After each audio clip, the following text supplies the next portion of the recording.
I'm already sweating. Hey guys, welcome back to my channel. This is going to be the big specialist update. I actually have somewhere to be tonight. The twins in Anniston just left to go to their dad's house. So I'm sitting here, windows, door open to get light in, and I'm doing my makeup, which I started doing it and I was like, I want to get this filmed. So I'm just going to simultaneously do it so I can get this out for you guys. This is not going to be like a regular pregnancy update. This is going to be specifically about the specialist and what goes on. This is going to be a lot of information about what our monitoring is going to look like, what the outcomes look like, all the things. And guys, there is like nothing on YouTube as far as like real pregnancy updates with someone that has a baby with gastroschisis. So I sincerely hope this is educational for those of you who know someone going through this, you're going through it with your baby. It just in general, I think I found one birth vlog that was someone that had gastroschisis, but I have not had it in me to watch that video yet. But I am gonna find it at some point closer and watch it. It didn't look like anything was like gonna be not so great outcome wise in the thumbnail, but I'm just not ready to watch it yet. So yes, I'll have a regular pregnancy update in another week or two, but this is going to be the plethora of information. When I tell you guys I have answers to everything, I have answers to every question that I thought of, y'all thought of. It's all in this video. So stay tuned, because this is like, it's like a lot of information. So when I got to the appointment, I was 22 weeks pregnant. I had known about the diagnosis for about 3 weeks. And when I tell you the slowest 3 weeks of my life, they were 100%. It was absolutely debilitating waiting to hear from them. It was the absolute worst wait of my life. During that time, I joined every Facebook group known to man. I've researched via every website. I've looked up websites that you guys have recommended. And thank you guys so much, for real, for all of the suggestions for websites, NICU pages, and all the things. People that you guys sent me that have gone through this, I am very forever grateful. And that is why I want to film what this diagnosis is, what it looks like, and what it means without exploiting her at the end, because I'm not going to show her and all her business when she's born. I've made that very clear. That's not news to you guys. But I hope that this helps anyone who goes through this. Let's go ahead and get into the appointment. I had an appointment with a maternal fetal specialist, aka a perinatal physician, and we had an hour ultrasound, so another growth scan. They performed their own, and then there was a break in between, and then I had the appointment. I had done so much research at that point that as soon as she took the wand and put it on the gel on my stomach, I instantly saw it. Her small bowel is outside, and I don't want to post her ultrasounds. For one, I didn't ask Luke if he was okay with that, and so in the moment I'm like, I don't think I'm going to show you guys the ultrasound picture. But if you Google gastroschisis ultrasounds, there's tons of them on there. It looks to me, and this is kind of like just a way of like, hopefully you guys can visualize, it looks like her abdomen is blowing a bubble. A big one. So I was instantly just like, I see it. However, I did see that her stomach was also inside the abdomen, so I felt really good about that. And a lot of the other structures I wouldn't personally be able to identify. And so the student was kind of going through, and I said, is that the intestines outside? And she's like, yes. And she really couldn't say a lot more than that. But she was wonderful. Her preceptor came in, looked at everything, and that was it. I ended up having an hour break, went to brunch to kind of just like calm my nerves, waited for Luke to get there, and then we had the appointment with the angel from heaven above. She was such an amazing person. She was not the one I saw with the twins. I was wrong. However, when I left that appointment, I've been like this ever since. I have been so calm and so just, okay, we'll wait till the next appointment. We'll wait till the next appointment. So she came in, explained, of course, what gastroschisis is. The way that she explained it in kind of like layman's terms was that our body kind of develops and forms like a zipper, and sometimes the zipper just does not close right there, which I thought was a fantastic way of explaining it because I had not heard it explained like that. And that's not like when you read it, it doesn't really say, it says abdominal defect, hole in the abdomen, but that kind of makes it more visual to me to understand that that part just did not close in the zipper. You know, sometimes you get something stuck in there and it just opens, and that's what it looks like. So she did confirm that all that was out right now is the small bowel, but that it's no guarantee that it will stay the small bowel for the remainder of the pregnancy. She said that as baby grows, of course, that opening can kind of grow a little bit and more things can come out. They can also go back in. I've talked to many women who have had different organs be out this time and back in the next time. And she said it's not uncommon to see babies born with small bowel and stomach out.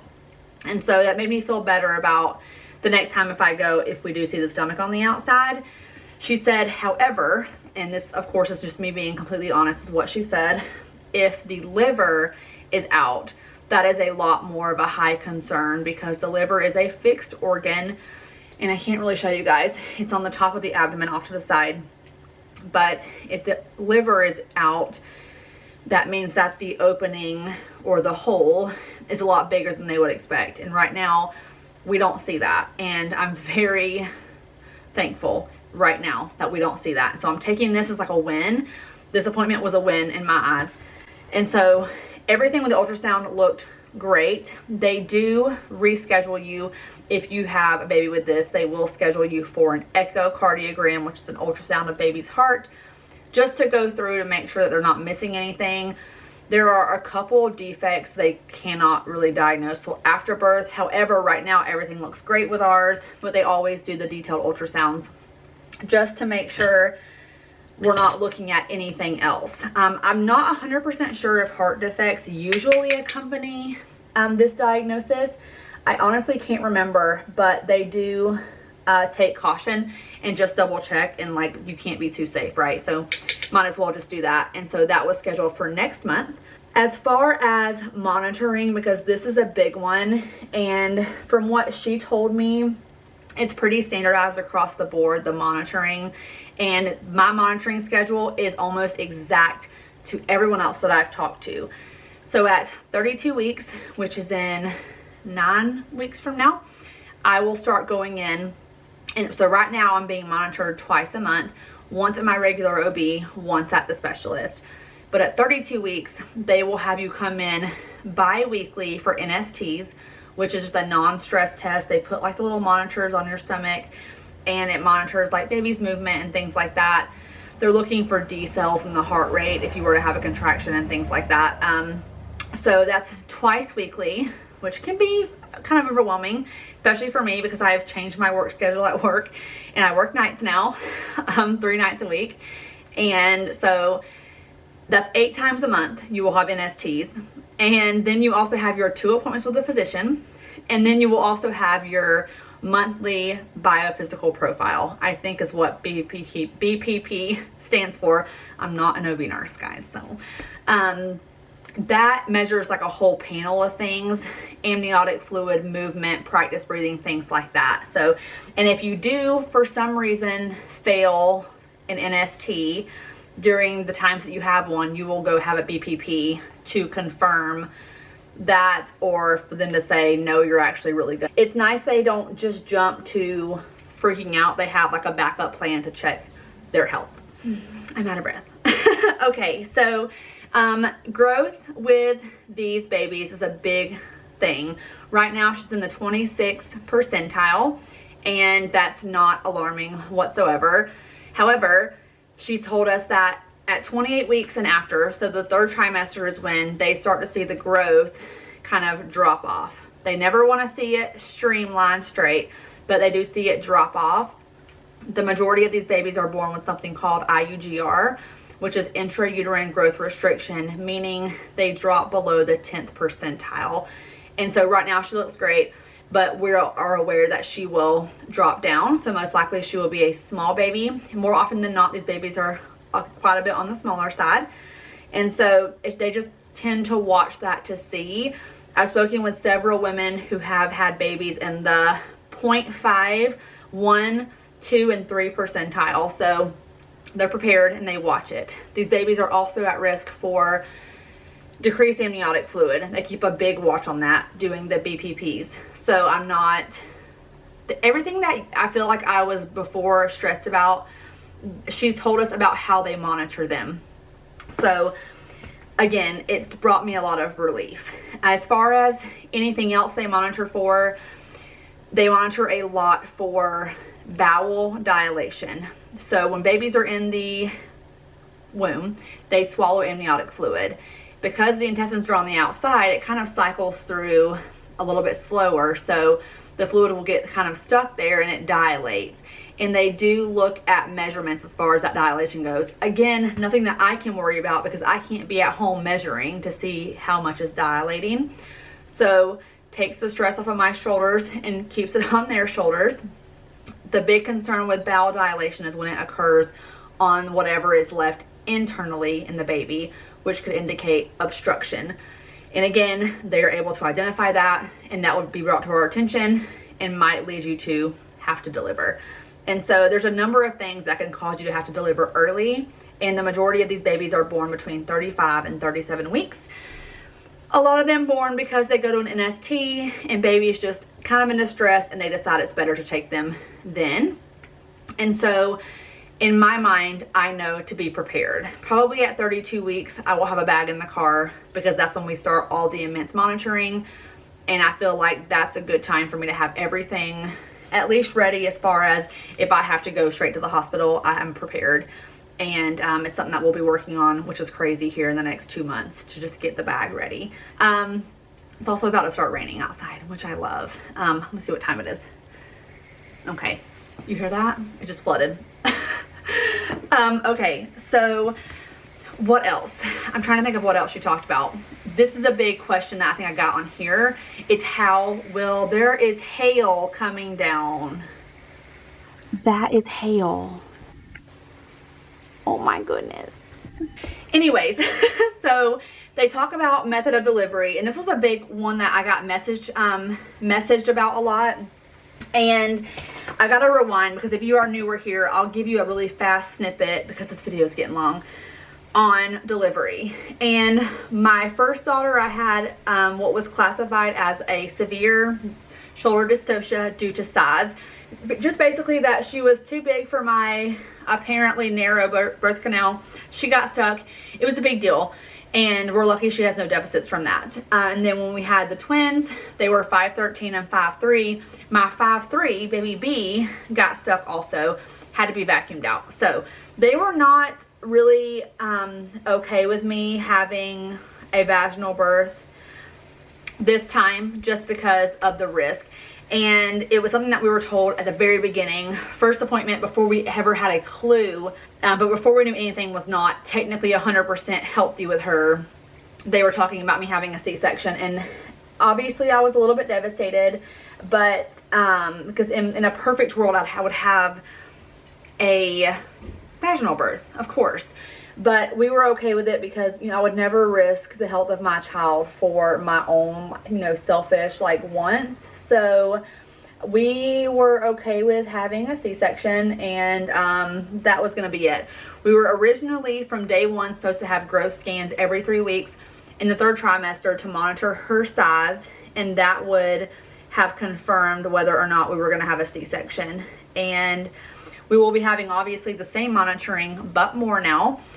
And so she brought this up in the appointment because she obviously could see the discussion about vaginal versus vaginal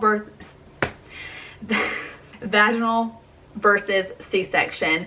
And I highly respect her. She told me, do not jump to having a C-section yet. She said, wait it out. These babies are born quite a bit smaller, and there is no research that suggests one way of delivery is better than the other way. Outcomes seem to be unaffected by vaginal versus C-section. And because she is probably going to be on the smaller size, she should be well under 6.5 pounds. In a perfect scenario, she would be about 6 pounds. She would come out vaginally. It would be great, right? Like in a perfect world. However, in the back of my mind, I would like her to make it as full term as possible. And I'll discuss in a minute how far pregnant they will let me go. At least at this office, it seems to be pretty standardized around everyone that I've talked to. But she said that with all the growth scans that we will have, all the monitoring that we will have, we don't know if we're going to end up delivering at 34 weeks emergently. We don't know if we're going to make it to the end. So right now, we're not even worried about delivery. This is going to be one of those things that probably changes as we get close, and we will find out how we're going to deliver probably right before we deliver, to be completely honest with you guys. And that's okay, because at any minute things could change. There are a lot of these babies born by emergency section, and that's okay. Whatever is best for her. I think everyone understands that whatever is best for the child.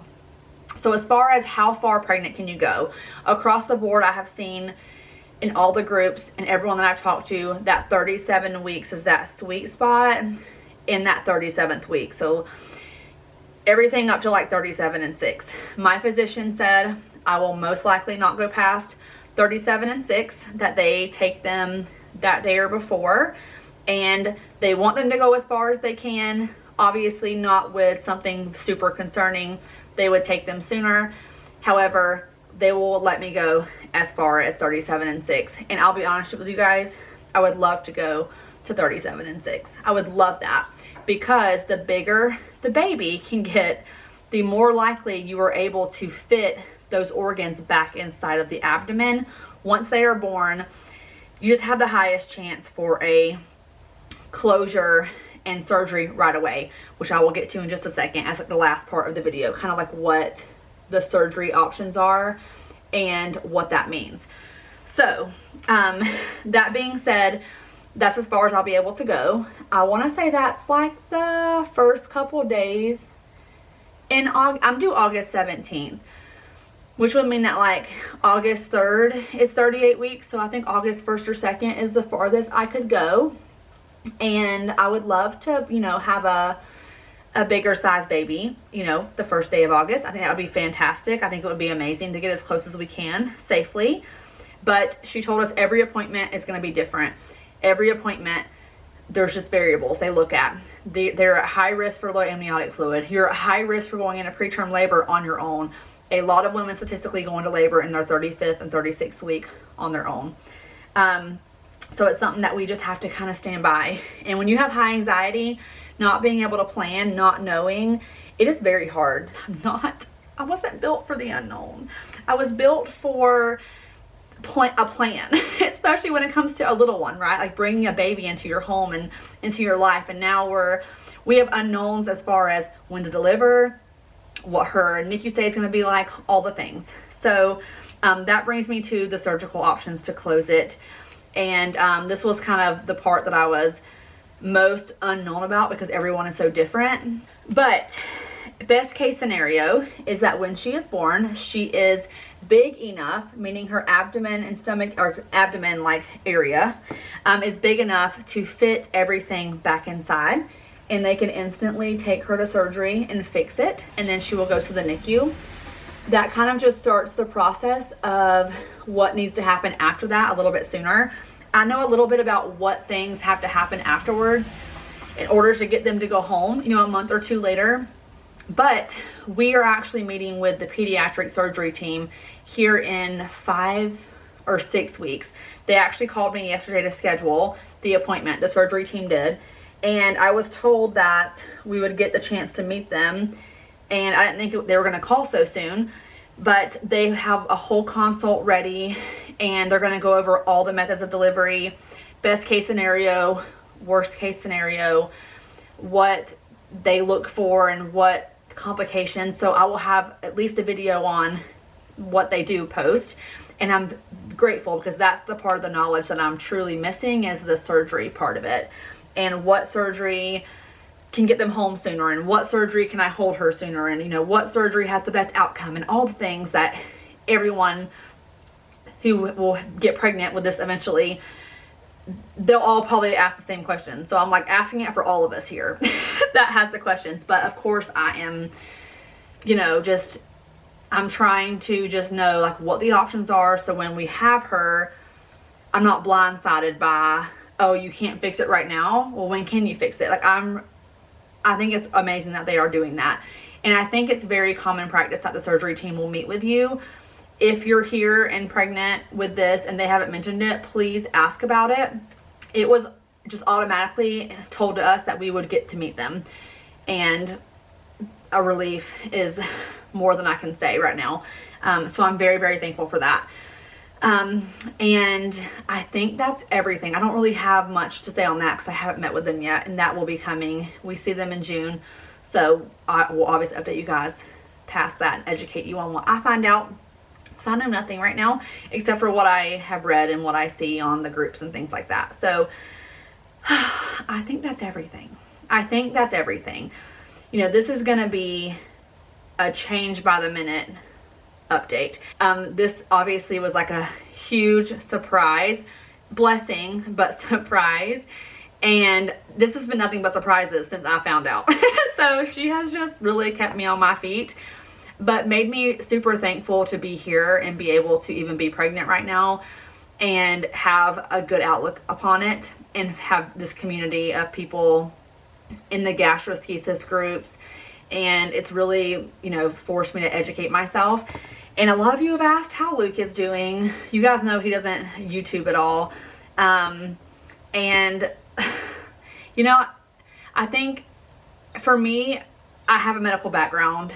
When they talk to me about certain things, I can truly understand, you know, what they're looking for, what this would mean, things like that. But he unfortunately does not have a medical background. And we have had discussions about him being nervous because he spends a lot of time looking up statistics and just certain things that I feel like he can't put into perspective from a medical standpoint. And so I told him, I'm like, please stop looking at that stuff. And I spent a lot of time reassuring him, which I am more than happy to do. You know, I love that he's so concerned for her and not just so late. He's such a laid back person, but with this, he is so hands-on and so involved and so worried. And I want him to be able to relax a little bit like I'm trying to do, and really just say, okay, this appointment was a win. We'll see what the next appointment brings. Because right now, leaving the specialist office, guys, I'm like, this is a win. Right now, it's looking like best case scenario. Yes, it can change tomorrow. Yes, I'll be devastated if something else were to happen that looks like a decline. But I don't want to spend my very last pregnancy being upset all the time, worried all the time. I really don't. I really want to enjoy her being in there and just taking it time by time. If I miss any questions, please leave them down below and I'll try to address them in the comments or in the next video. But again, thank you guys so much, and I'll see you guys next time. Bye.